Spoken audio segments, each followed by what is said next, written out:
दोस्तों, एक समय की बात है कि किस्सा गौतमी नाम की महिला के एक ही बेटा था और वो भी मर गया।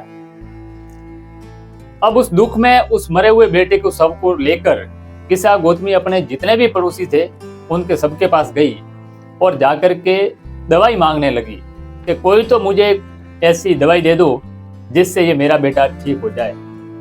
लोग उस पर दया करते और कहते कि ये बेटा तो मर गया है और ये बेचारी अपनी सुध बुध खो बैठी है। ऐसे घूमते घूमते अंत में किस्सा गौतमी को एक व्यक्ति मिल ही गया जिसने कहा कि मैं ऐसी दवाई तो नहीं जानता, लेकिन मैं ऐसे चिकित्सक को जानता हूं जो आपको दवाई दे सकते हैं। और किस्सा गौतमी ने उससे विनती की कि प्लीज मुझे बताइए वो ऐसा कौन है।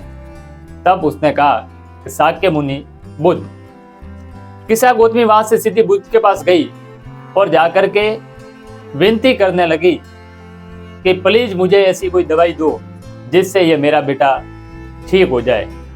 और बुद्ध ने कहा कि आप एक मुट्ठी भर सरसों के दाने ले आओ।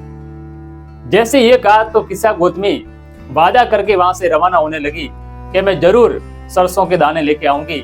लेकिन तभी बुद्ध ने एक और शर्त उसमें जोड़ दी कि सरसों के दाने उसी घर से लाने हैं जिस घर में किसी के पिता, माता, बेटा, बेटी या किसी का परिजन कभी कोई मरा नहीं हो।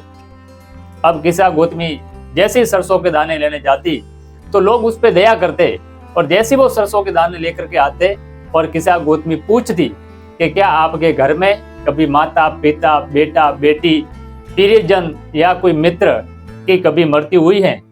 और तब लोग कहते कि जीवित तो बहुत कम है और मृत्यु को प्राप्त बहुत ही ज्यादा लोग हैं, प्लीज हमारे उन गहरे दुखों को पुनः याद मत करो। अंत में किस्सा गौतमी थक हार करके ये मान गई कि सरसों के दाने लाने के लिए ऐसा कोई घर नहीं बचा जिस घर ने किसी न किसी व्यक्ति को खोया नहीं हो।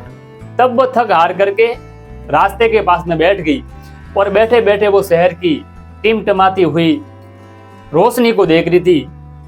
थोड़े समय पहले ही शहर उस रोशनी से जगमगा रहा था और थोड़े समय बाद वो लाइट बुझ गई और चारों तरफ अंधेरा छा गया। तब किस्सा गौतमी बैठे बैठे सोच रही है कि इंसान का भाग्य भी इसी तरीके से है, वो जगमगाता है और जैसे ही वो मृत्यु को प्राप्त करता है तो उसी प्रकार से जीवन में अंधेरा छा जाता है। अपने आप से कह रही है कि मैं अपने गहरे दुखों में कितनी स्वार्थी हो गई थी कि मृत्यु तो सबके लिए समान है, उससे कोई बच नहीं सकता।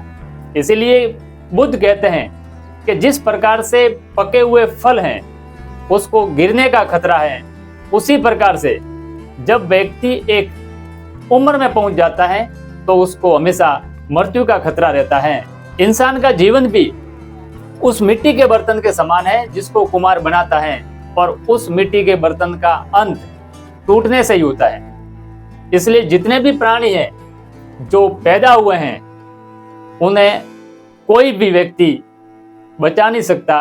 बाप अपने बेटे को नहीं बचा सकता है, उसी प्रकार से बेटा अपने बाप को मृत्यु से नहीं बचा सकता। इसलिए जो लोग इस चीज को समझते हैं वो किसी की मृत्यु होने के बाद में वो विलाप नहीं करते हैं, क्योंकि पता है विलाप करने से मरे हुए व्यक्ति को हम पुनर्जीवित नहीं कर सकते हैं। इसलिए यदि जीवन में आप शांति चाह रहे हैं तो इस दुखों रूपी तीर को निकाल फेंकें, तभी आपके जीवन में शांति हो सकती है। तो मेरे चैनल को सब्सक्राइब कर बेल आइकन जरूर दबा दें, जिससे जैसे ही मैं नया वीडियो अपलोड करूं उसका नोटिफिकेशन आपको मिलता रहे।